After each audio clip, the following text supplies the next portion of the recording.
Hi friends, welcome to Shami's kitchen. എല്ലാവർക്കും സുഖമാണല്ലോ. ഇന്നത്തെ നമ്മുടെ സ്പെഷ്യൽ വളരെ രുചികരമായിട്ട് എളുപ്പത്തിൽ തയ്യാറാക്കി എടുക്കാൻ പറ്റുന്ന നല്ലൊരു റവ അപ്പത്തിൻ്റെ റെസിപ്പിയാണ് കേട്ടോ. വളരെ കുറഞ്ഞ ചേരുവകളെ ആവശ്യമായിട്ടുള്ളൂ. ചടപടേന്ന് തയ്യാറാക്കി എടുക്കാം. കുട്ടികൾക്കും വലിയവർക്കൊക്കെ ഒരുപോലെ ഇഷ്ടമാകുന്ന നല്ലൊരു റവ അപ്പമാണിത്.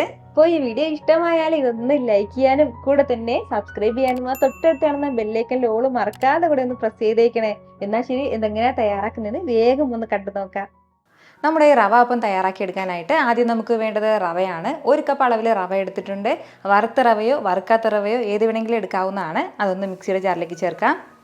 കൂടെ പിന്നെ ഇനി നമുക്ക് ഇതിനോടൊപ്പം വേണ്ടത് ഗോതമ്പ് പൊടിയാണ്. 1/2 കപ്പ് അളവിലാണ് കേട്ടോ ഞാനിപ്പോൾ ഗോതമ്പ് പൊടി എടുത്തിട്ടുള്ളത്. ഇനി നമുക്കിതിലേക്ക് വേണ്ടത് ഏലക്കായയാണ്. ഞാനിപ്പോൾ 3 ഏലക്കായയുടെ കുരു മാത്രമാണ് എടുത്തിട്ടുള്ളത്. അപ്പോൾ ഏലക്ക പൊടിയാണ് നമ്മുടെ കയ്യിലുള്ളതെങ്കിൽ 1/2 ടീസ്പൂൺ ഏലക്ക പൊടിച്ച് ചേർക്കാം. അതല്ലാന്നുണ്ടെങ്കിൽ മുഴുവൻ ഏലക്കയുടെ ഒരു കുരു മാത്രം ചേർക്കാവുന്നതാണ്. കൂടെ ഒരു 2 പിഞ്ച് അളവിൽ മാത്രം ഉപ്പും കൂടി ചേർക്കാം. അപ്പോൾ ഇത് ഇത്രയും ചേർത്തിട്ട് നല്ലതുപോലെ സ്മൂത്തായിട്ട് ഒന്ന് പൊടിച്ചെടുക്കാവുന്നതാണ്. നമ്മുടെ ഈ റവയും മാവും എല്ലാം നന്നായിട്ട് ഞാനിതൊന്ന് പൊടിച്ചെടുത്തിട്ടുണ്ട്. റവയെല്ലാം ഒരുപാട് ഫൈനായിട്ട് അങ്ങനെ പൊടിഞ്ഞ് കിട്ടില്ല, ചെറിയ തരിതരിപ്പ് ഉണ്ടാവും. അങ്ങനെ തന്നെയാണ് നമുക്കിത് കിട്ടേണ്ടതും. ഇനി നമുക്കിതൊരു ബൗളിലേക്കൊന്ന് മാറ്റാവുന്നതാണ്. ഇനി നമുക്കിതിലേക്ക് വേണ്ടത് ശർക്കര പാനിയാണ്. 150 ഗ്രാം അളവിൽ ശർക്കര എടുത്തിട്ട് അതിലേക്ക് ഒരു 1/2 കപ്പ് അളവിൽ വെള്ളം കൂടി ചേർത്ത് നന്നായിട്ട് ഇതൊന്ന് ചൂടാക്കി തിളപ്പിച്ചിട്ട് ഇതൊന്ന് അരിച്ചെടുത്തിട്ടുള്ള ശർക്കര പാനിയാണ് കേട്ടോ.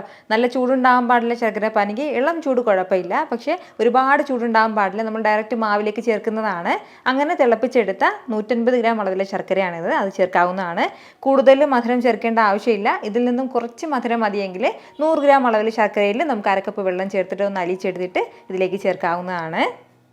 ഇനി ഇതിലേക്ക് ആവശ്യത്തിനുള്ള പച്ചവെള്ളം ചേർക്കാവുന്നതാണ്. കാരണം ഇത്രയും ശർക്കര പാനിയിൽ നമ്മുടെ മാവ് മിക്സ് ചെയ്തെടുക്കാൻ വേണ്ടി പറ്റില്ല. അതിൻ്റെ പേരിൽ കുറച്ച് വെള്ളം കൂടി ചേർത്തിട്ട് നന്നായിട്ട് ഒന്ന് യോജിപ്പിച്ചെടുക്കാം. കട്ടയൊന്നും ഇല്ലാത്ത രീതിയിൽ വേണം ഇതൊന്ന് മിക്സ് ചെയ്തെടുക്കാനായിട്ട്. ഒരു ഹാൻഡ് വിസ്ക് ഉണ്ടോ, അതല്ലാന്നുണ്ടെങ്കിൽ എന്തെങ്കിലും ഒരു സ്പാച്ചില കൊണ്ട് നന്നായിട്ട് ഇതൊന്ന് ബീറ്റ് ചെയ്തെടുക്കാവുന്നതാണ്. നമുക്കിപ്പോൾ എളുപ്പത്തിന് ഇതൊന്ന് ബീറ്റ് ചെയ്ത് കിട്ടണം എന്നുണ്ടെങ്കിൽ ഇതൊന്ന് മിക്സിയുടെ ജാറിലേക്ക് മാറ്റിയിട്ട് വീണ്ടും ഒന്ന് നന്നായിട്ടൊന്ന് ബ്ലെൻഡ് ചെയ്തെടുക്കുകയാണെന്നുണ്ടെങ്കിൽ പെട്ടെന്ന് എളുപ്പത്തിന് നമുക്കിതൊന്ന് യോജിപ്പിച്ചെടുക്കാൻ വേണ്ടി പറ്റും. ഏകദേശം 1 കപ്പോളം വെള്ളം ചേർത്തിട്ട് നല്ല രീതിക്ക് ഞാനിതൊന്ന് യോജിപ്പിച്ചെടുത്തിട്ടുണ്ട്. നമ്മുടെ ആ മാവിൻ്റെ ആ ഒരു കൺസിസ്റ്റൻസി എന്ന് പറയുന്നത് ഈ ഒരു രീതിക്കാണ് കേട്ടോ. ഒരുപാട് തിക്കാകാൻ പാടില്ല, തീരെ ലൂസായിട്ടിരിക്കാനും പാടില്ല. ഇതുപോലെ വേണം മാവ് ഉണ്ടാകാനായിട്ട്. ഇത്രയും ആയിക്കഴിഞ്ഞാൽ ഇനി നമുക്കിതിലേക്ക് ചേർക്കേണ്ടത് 1/4 കപ്പ് അളവിൽ നല്ല ഫ്രഷ് ആയിട്ട് ചിരകിയെടുത്ത തേങ്ങയും കൂടിയാണ്. തേങ്ങയുടെ അളവ് കൂട്ടണം എന്നുള്ളവർക്ക് കൂട്ടിയെടുക്കാവുന്നതാണ്. ഇനി ഒരു പിഞ്ചളവിൽ മാത്രം ബേക്കിംഗ് സോഡയും കൂടി നമുക്ക് ആവശ്യമായിട്ടുണ്ട്. അതും കൂടി ചേർക്കാം. ഇനി വീണ്ടും ഇതെല്ലാം കൂടി നല്ല രീതിക്ക് ഒന്ന് മിക്സ് ചെയ്ത് യോജിപ്പിച്ചെടുക്കണം. നമ്മൾ ഈ തേങ്ങ ചേർത്ത് ഒന്ന് മിക്സ് ചെയ്തെടുക്കുന്ന സമയത്ത് നമ്മുടെ മാവ് കുറച്ചും കൂടി തിക്കായി പോകും. അപ്പോൾ അതിൻ്റെ പേരിൽ കുറച്ചും കൂടി വെള്ളം ചേർത്തിട്ട് വേണം വീണ്ടും ഇതൊന്ന് മിക്സ് ചെയ്തെടുക്കാനായിട്ട്. ഒരല്പം കൂടി വെള്ളം ചേർത്തിട്ട് ഇതുപോലെ ഈ ഒരു രീതിക്ക് ഇതൊന്ന് മിക്സ് ചെയ്തെടുത്തിട്ടുണ്ട്. ഇത്രയും ഈ ഒരു തിക്നെസ്സിലാണ് നമുക്ക് മാവ് കിട്ടേണ്ടത്. ഇനി നമുക്ക് വേണ്ടത് ഈ മാവ് നമുക്കൊരു 10-15 മിനിറ്റ് മാത്രം ഒന്ന് റെസ്റ്റ് ചെയ്യാൻ വേണ്ടി വെക്കാം. അത്രയും സമയം കൊണ്ട് തന്നെ നമ്മുടെ റവയെല്ലാം നല്ലതുപോലെ സോഫ്റ്റായിട്ട് ഒന്ന് റെഡി ആയിട്ടുണ്ടാവും. റവ ഒന്ന് കുതിർന്ന് കിട്ടുന്നതിനനുസരിച്ചിട്ട് കുറച്ചും കൂടി തിക്കായി പോകും മാവ് എങ്കിൽ കുറച്ചും കൂടി വെള്ളം ചേർക്കാവുന്നതാണ്. എന്നാൽ ശരി, ഒരു 15 മിനിറ്റ് ഇതിങ്ങനെ ഒന്നിരിക്കട്ടെ.